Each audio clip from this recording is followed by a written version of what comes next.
we'd be looking at film, getting ready to play the Eagles, and he goes, Mike, I got to tell you about this guy. Welcome to As Seen by Dave. Today I'm in Charlotte, well, actually just above Charlotte, North Carolina, visiting the final resting place of one of the greatest defensive players in NFL history. In my opinion, the greatest defensive player in NFL history, Reggie White.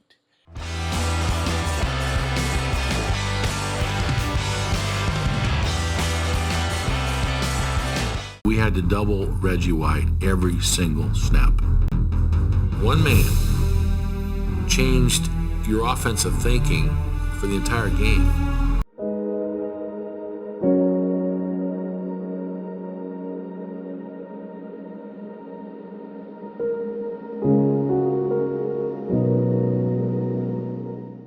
I grew up as a Packers fan, so I knew Reggie White as a kid. He helped win Super Bowl 31, and we went back-to-back Super Bowls, and unfortunately we lost to the Broncos in Super Bowl 32. Seizing the stage just as he had against John Elway on Monday night, Reggie White recorded 2 of his Super Bowl record 3 sacks on consecutive plays. Reggie White stood at 6'5", billed at 300 pounds, but I'm going to say he was 315 pounds, and he had this move where he would just shove offensive linemen off of him. I'm going to try and insert some clips here.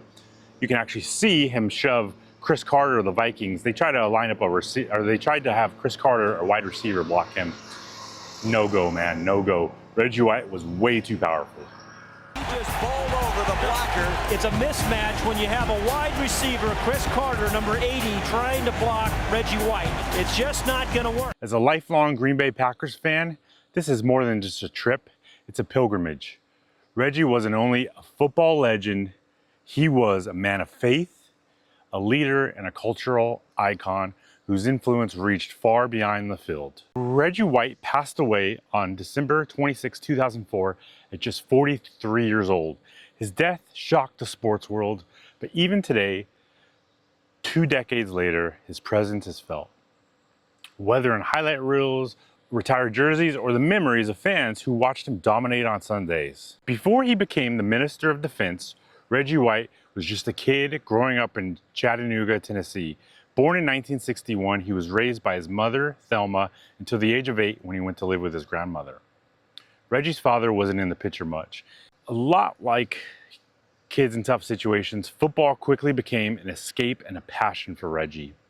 From the time he was 12 years old, Reggie told people he wanted to play professional football and be a minister. Imagine that. At 12 years old, most of us just wanted more candy or a new bike. But Reggie already had a vision. He'd walk around telling friends, I'm going to sack quarterbacks for a living, and I'm going to preach. And as unlikely as that sounded at the time, he did both. Now, even as a teenager, coaches noticed he wasn't just bigger than the other kids. He had this drive, this maturity. By high school, he was already a star, and he went on to play college ball at Tennessee, right in his home state.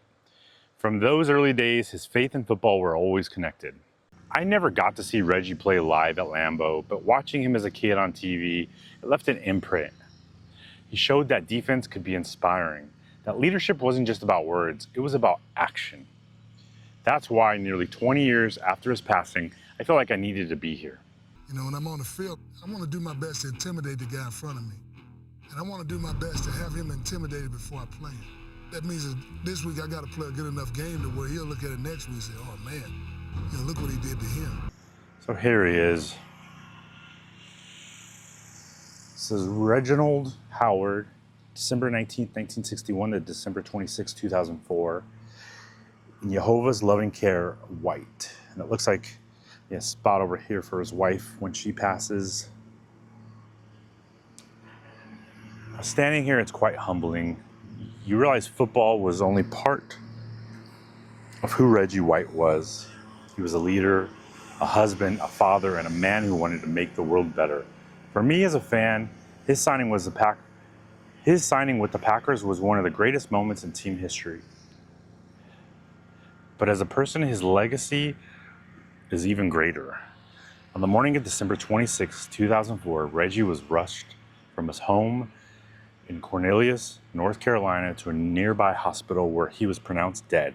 The cause of death was due to arrhythmia, It was also said that sleep apnea may have been a contributing factor as well. Now his wife, she heads a foundation for sleep apnea, getting people tested and sleep apnea supplies if needed. And his son, Jeremy White, I believe his name is Jeremy, he is a kindergarten teacher and he wrote a book about being Reggie White's son. Reggie White, number 92, is retired by both the Eagles and the Packers and the Tennessee Volunteers, a rare honor, showing the impact that he left on two great franchises and his college. He was inducted into the Pro Football Hall of Fame in 2006.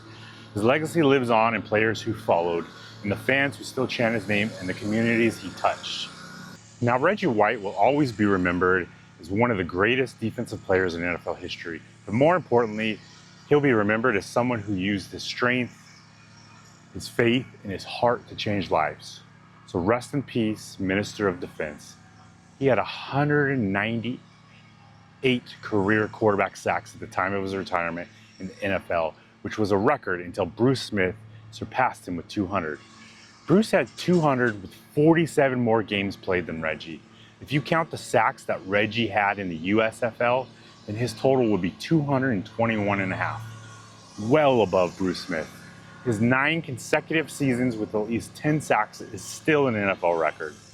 Thank you for joining me on this journey. If you're a Packers fan or an NFL fan, please drop a comment with your favorite Reggie White memory. And if you're new here, subscribe to my channel here on YouTube for more explorations of places, history, stories that can still echo today. Until next time, go Pack Go. I see my Dave out.